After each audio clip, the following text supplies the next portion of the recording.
Dua perempuan yang tidak diketahui identitasnya ini menuai kecaman publik lantaran membuang sampah di sungai sambil berjoget TikTok. Aksinya pun banyak dikritik dan tuai hujatan dari publik.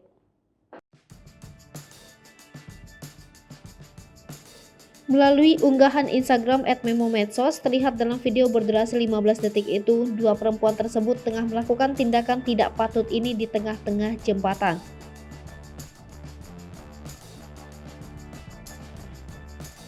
Terlihat perempuan pertama menggunakan ember hitam dengan santainya membuang sampah dari jembatan ke sungai.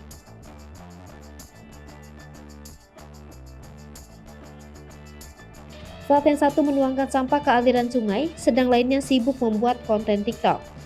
Bahkan perempuan kedua terlihat senyum dan setengah berjoget. Meski aksinya salah karena mencemari sungai dengan sampah, dua perempuan pengguna TikTok ini seolah tidak menyadari kesalahannya yang mereka perbuat.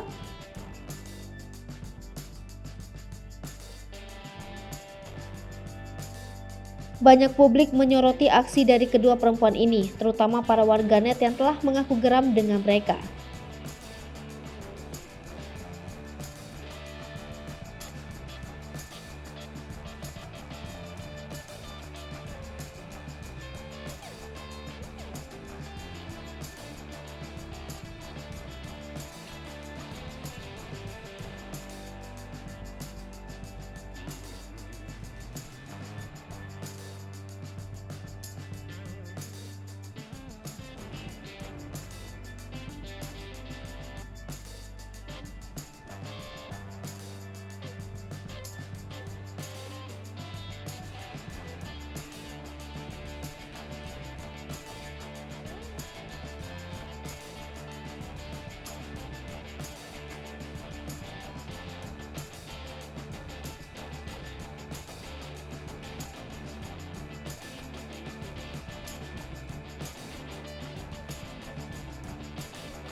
Hai pemirsa Sri Popo TV, jangan lupa komen, like, dan subscribe, serta tonton terus berita-berita terupdate lainnya.